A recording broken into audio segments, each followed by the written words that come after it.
Well, good morning, everyone. This day before a beautiful break, get a chance to relax and get ourselves back together again.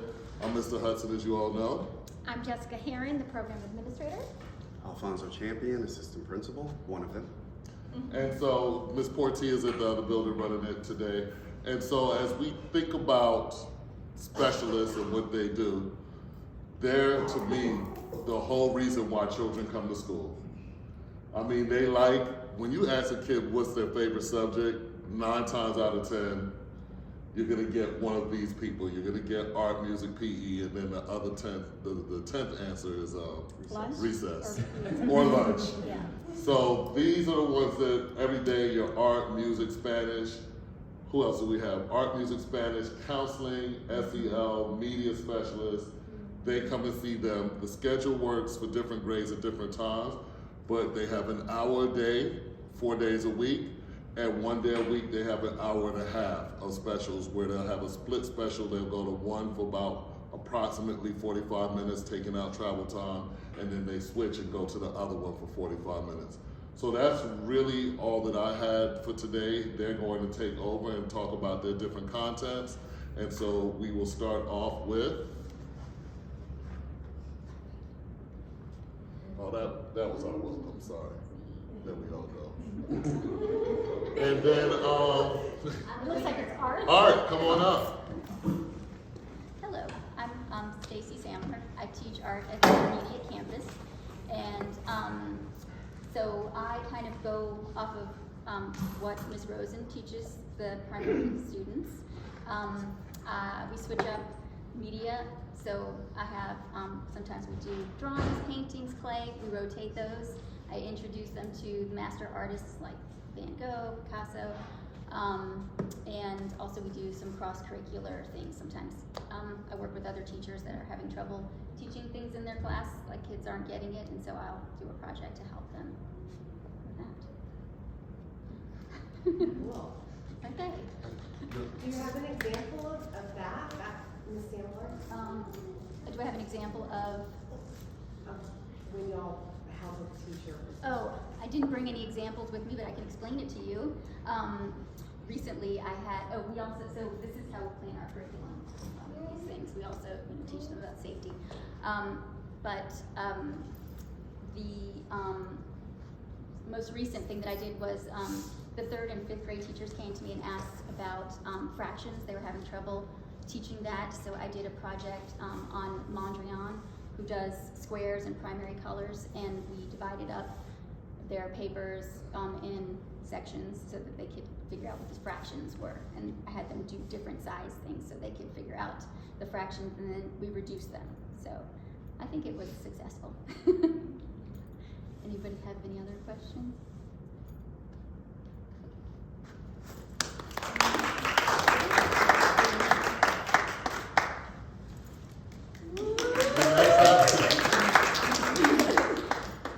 Hi, I'm Hannah Martin at the IC for music. I'm Latricia Henson. I'm at the PC, and I think your slide is Yeah, next. mine's first. So I thought to just put a bunch of important dates because I feel like for music concerts, it's almost the most important part is knowing when things are. I'd almost recommend taking a picture of it. I have sent this out, but it's good to have it again. This QR code is also really important because it goes to our website where I have practice materials, dates, how to get to audition materials for the musical, what's coming up soon, the audition. I also sent out resource to teachers to send to parents, how to get to all of the materials easier than going through the website. But this is a picture of my classroom. We do basically half singing, half instruments. Right now, 3rd grade is starting piano. We had to learn how to read notes first, and then we do piano. 4th grade, if you have a 4th grader, sorry. We're doing recorder, so some of them take them home. And 5th grade is doing ukulele, but some of them are transferring over to guitar. Because ukulele we've been doing from 3rd grade, 4th grade, and 5th grade. And once they've kind of mastered ukulele, we move on to guitar. Because you can't really do guitar without ukulele, with that hand dexterity strength. So that's my classroom. I really like it. Do you have any questions for me about the IC?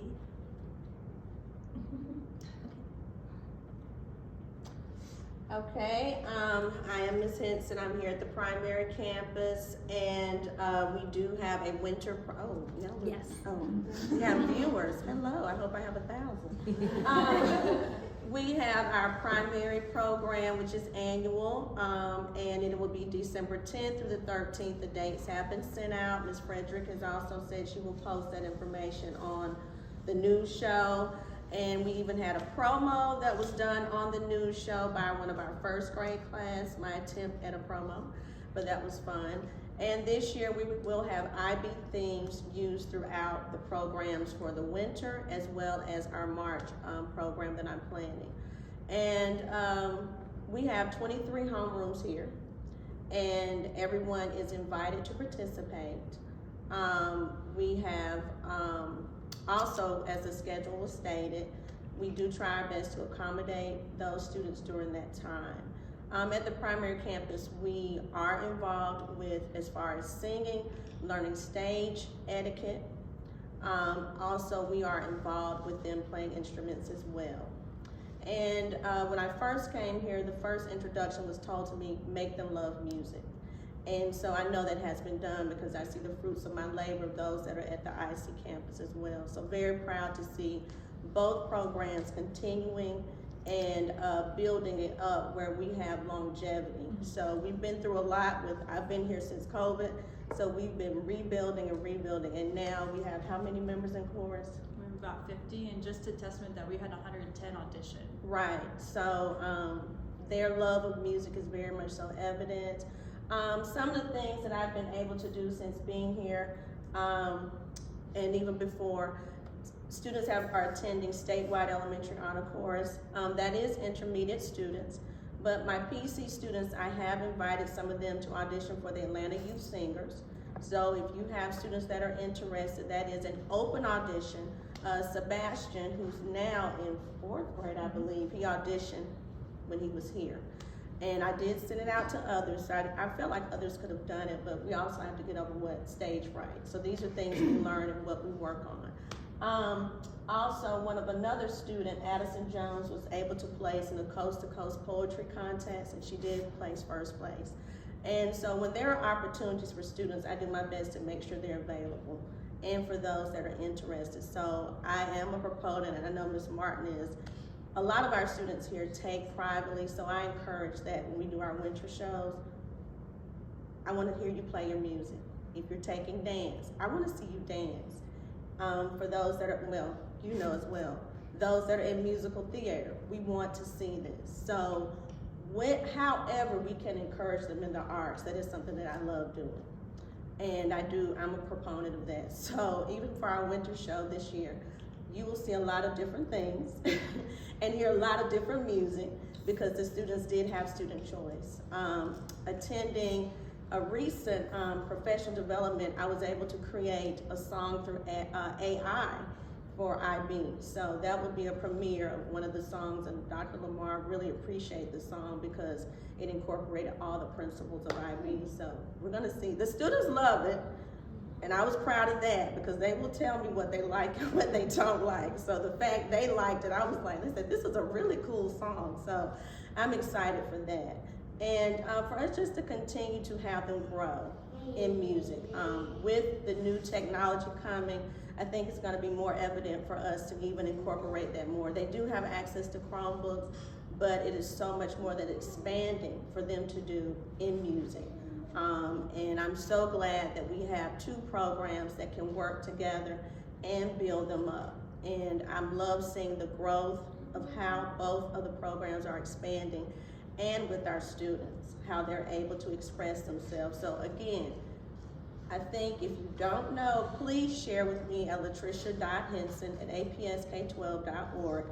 Any of your students, primary through 2nd grade, that are heavily interested in the arts, I would love to tutor them in any way that we can, and I do this during the school day as well. So many of them are taking advantage of it, and I do appreciate that, so that they are comfortable when they get in front of our performances. And most of the performances we have here are held in the auditorium. And I do try to make them where you can see your child, because we do have large classrooms. So I try to have it where we have 2 grade levels together at least. Are there any other questions? Thank you for your time. Just a quick shameless plug for the music department. They sang, well, music in Spanish. They collaborated, and all of the children, I only got to see IC, but they stood up and sang to the mariachis after the mariachis sang to them. The entire student body over at IC that I got to see, they did it here too, right? They did it here too, but they sang to the mariachis. It was wonderful, it was beautiful, I posted it. PE.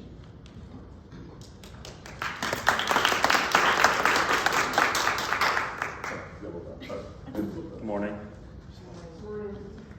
I'm Daniel Sprague. I'm the PE teacher at the intermediate campus. I've been here 12 years. I'm from Augusta. I got my bachelor's from Georgia State and my master's in progress at West Georgia. That's me. I am BJ Osby. I'm the PE teacher here. I've been here at Sarah Smith for 16 years. This will be my 5th year, I think, teaching PE. I'm from Somerville, Georgia. Bachelor's degree from Georgia State with this guy, actually, and then I'm working on my master's as well. Yeah, we actually graduated together back in 2008. Yeah, and then we came back. I went to preschool and then he came here right away. Yeah. All right. Learn something new today. That's right. So this is kind of what we work on throughout the year. There's some other things on here, but or that aren't on here that we do. But balance, hand-eye coordination, health and safety, motor skills, teamwork, and physical fitness. So for balancing, we do basic gymnastics things. Like when I say gymnastics, I mean like forward rolls, log rolls, those kinds of things. I'm not a gymnast by any means, but we have curriculum that we follow, like Open or Spark, that has a bunch of activities we can do. We can do stations, those kinds of things. Then we have hand-eye coordination skills, which are very important. So throwing, catching, striking with different paddles and objects, and tracking the ball and moving and coordinating your body and movements in response. Health and safety. Safety is probably one of the number one things for PE, because some years we'll have 2 classes, like 50, 45, 50 kids. So when you have 45 tennis rackets and 45 tennis balls, every kid has an object. And I know that people are thinking that's a nightmare, but it's like organized chaos. Like it works out. Nobody gets injured most times. Then we have motor skills. We have gross motor skills: running, jumping, hopping, skipping, throwing, and then we do fine motor skills: catching, dribbling, and balancing. And then teamwork, which I feel like is the hardest for me to try and get them to work together, because it's just so many kids with so many personalities, and I don't want to work with this person, or they had an issue at lunch and it's pulled over to 3 hours later. But so teamwork, cooperation, and sportsmanship are challenging, but I feel like the repetition, it'll work out, but it's tough. And then we have physical fitness. So we do fitness testing here too, but it's really just height and weight at this campus. When they come to my campus, we do cardiovascular, so pacer test. I don't know if your kids have talked about those. Pacer test, the sit-up test, push-up test, flexibility test, and their height and weight. So it just pretty much sees where they are in relation to other students, their age or their height, or if they're might be a little overweight or whatever. So it just kind of, what kids get discouraged about is they think they're they're unhealthy, and they just get so depressed that they ran 8 laps and they should have ran whatever.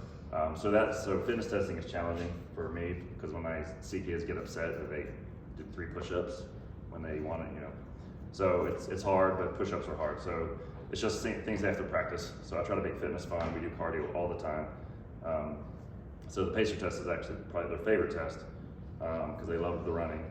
But the push-ups, sit-ups, and all that stuff is, it can be hard. But like I said, I practice it all the time. So if they don't get the certain amount of push-ups, then it's just lets them know that they need to work on push-ups. So I want all the kids to be healthy. I want them to have a healthy lifestyle, so they know fitness can be fun, right? It's not just doing jumping jacks and push-ups. They can run and play with their friends and walk the dog, those kinds of things. So that's pretty much kind of how PE runs, and I think they enjoy it. I try to make it fun for them to come, so that's that. All right, similar at the PC, but different. We start the year with body and spatial awareness. We then move that into like locomotor and non-locomotor movement. That then moves into where we are now, which is developing catching and throwing skills, underhand toss versus an overhand throw. We'll move that into some dribbling, continuing with hand work, then we'll be striking with hand, and then that'll move into striking with short-handed and long-handed implements. That'll take us through the end of this year. Then when we come back from the holiday break, we'll start cooperative learning. That's them working together in a group or just with a partner to complete a task, achieve a goal. Something that you might remember from your PE experience in your primary years is the parachute. That's something that we use at that time. There's a game we play called Battle Ball that they love, and we can apply those striking skills and kicking skills to that game. Then we end the year with a fitness unit, and that leads us into, of course, field day. Throughout the year, though, every day I incorporate either an SEL component or an IB component to our lessons. We start with that as the foundation of what we're going to do for the day, no matter what physical skill that we're working on. We're always coming back to, are we being empathetic to each other? Are we being open to conflict resolution? Do we even know how to do that if the situation arises? So it's not just PE anymore. We are incorporating the fundamentals of IB and SEL as well. And any questions, I'd be happy to answer. Thank you.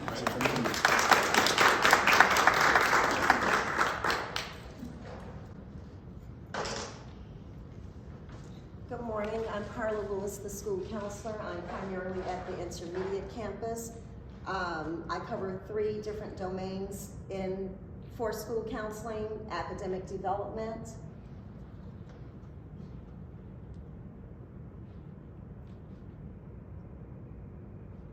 where we focus on helping students to succeed academically. I can provide strategies or interventions for students who are struggling with learning. A lot of the students are having problems with organizational skills.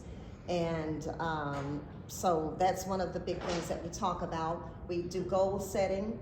Some of the students will advocate for themselves and ask for help. So if I have permission to do individual or small group counseling, then that's something that I can cover. Some students I do check-ins with, and they will advocate for themselves and say, hey, I'm having trouble in this area, can you help me? And I try to spend time with them doing that.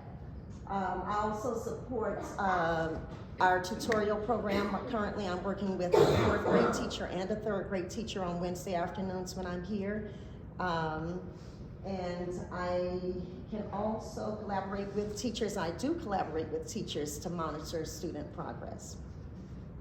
The next area is social emotional development, where we work on conflict resolution, building empathy, and positive behaviors. We are at the point in the school year now where we've done a lot of talking, a lot of teaching. When there's conflict among students, I'll start off with the students, but because they have been taught the skills, I will step out and tell them to handle it.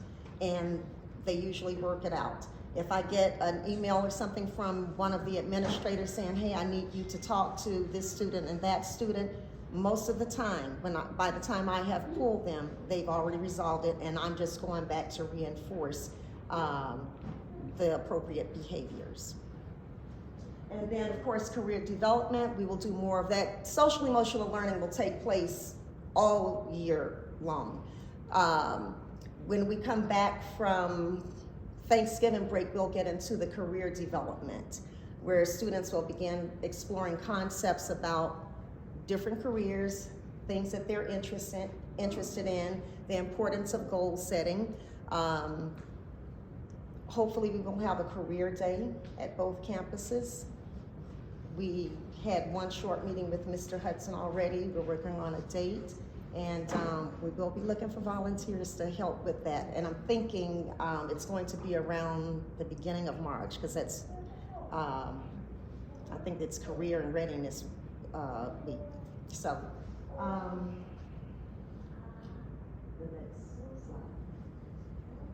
Yep, encouraging students to set long-term goals related to their interests and strengths are very important. We'll do a lot of that between December and March. Are there any questions? Yes. When you're teaching things like, it sounds like executive functioning and planning and organizing, do you also like, is there the transfer from that, from your class into the classroom as well? Do you see that? Not with all students, no. I have to constantly do reminders or even doing check-ins with teachers. Some children do have charts to help them, but if it's not reinforced, honestly, no. It has to be reinforced. Do teachers have what you teach in your classroom in their classroom as well, like across? The social emotional learning piece, yes, because the district has mandated certain skills to be taught, so we all have access to that. And but in terms of like individual or small group things, not necessarily. I don't. In general terms, I may discuss certain things with teachers, but when I meet with the children, I always let them know it's confidentiality, because a lot of them get embarrassed. In terms of even down to organization and even down to not being able to, if they feel like they're struggling in an academic area, that's hard for them to face being in the classroom with other students, and they prefer that I not discuss certain things. Do you not teach the whole class at one time? I do, but I also see children individually and in small groups. Okay. So that which we get whole group, everybody gets. Yeah. Yeah. I was just saying if that was transferring into outside of your class. Sometimes depending upon the child. Okay. Yeah. Any other questions? I don't know if Ann's thinking about this. We have fifth graders Mm-hmm. who will then go next year to a sixth grade campus and have all of these classes they have to manage. And so thinking about how are they learning that next level of executive functioning, to keep, a calendar for themselves, to write down, right now they have these great, the teachers do a newsletter, right? And so teaching them, at least definitely the fifth graders, how to keep their own calendar and responsibilities. And so they will learn all of that. I will go through that as I did with our former fifth graders last year, and even when I was an SEL teacher, we will cover the transition, leaving elementary school to go on to middle school. So yes, I will cover that. I'm Ms. Savage. I'm the SEL teacher. I'm housed here at the PC campus. I also support Ms. Lewis in some areas over here at the PC. Basically, I have QR codes for all of the different programs we have here regarding SEL and throughout Atlanta Public Schools.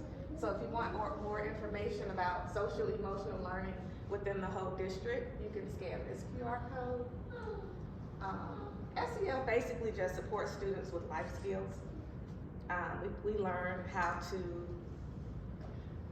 recognize emotions at the beginning of the year and how to regulate those emotions. In order to regulate those emotions, you need to be able to name those emotions. So that's the first thing we learn, and I know a lot of parents have mentioned that their kids are coming home doing that.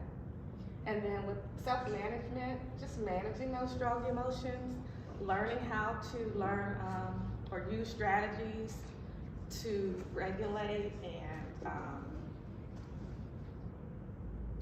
use strategies to self-regulate, but also manage different emotions with their peers. And so by naming those emotions, they learn what they need to do in order to support themselves and others. Social awareness, basically respecting others' feelings, differences that they may have, and also setting those goals. Typically throughout the year, we'll set goals as a school, and so I work with that within the class as well on how to do that and why that's important. And then relationship skills, and that's a big one. Meeting with, in the social setting, meeting with the kids as a group. I'll also sometimes pull kids individually if they're struggling in that area, and also pulling maybe small groups if they're having issues with one another. Let's see, other skills, responsible decision making, making thoughtful choices and considering the consequences of those. I always tell them that you always have a choice. No one can tell you how you feel, no one can really tell you what to do, but understanding that those choices have consequences. And so when you make good choices, you have good consequences. And when you make bad choices, you have bad consequences. And just being, aware of that. And then solving problems. We always get together in small groups within the class, and I'll present scenarios in that instance, and they'll work as a group to figure out how to resolve those issues. And just giving them a chance to role play and figure out how to manage different situations, I think helps them in class, but also beyond school and in life. And then I teach SEL basically. I'm sure I covered a lot of this with the skills, but just teaching them through storytelling and read alouds. We do have a book of the month, and I usually share that on the Class Dojo. And it'll give you guiding questions that you can ask at home, but we also do that in SEL with different stories that's relevant to whatever the skill is. And also, teachers will read those books of the month in class with the students as well. So they're getting multiple opportunities to visit those types of situations. And then, of course, the role playing. We also go over different mindful and breathing activities that they can use when they are feeling or having those strong feelings. And that may entail something simple as breathing, or maybe thinking about a happy place in one of those moments. And then what you can do at home. So you can encourage open conversations with your children, helping them name those emotions. You can model those kind of skills at home with your children, showing kindness and empathy and how you problem solve at home, and also practicing those mindfulness moments at school with breathing and relaxing activities together. Any questions? All right, thank you.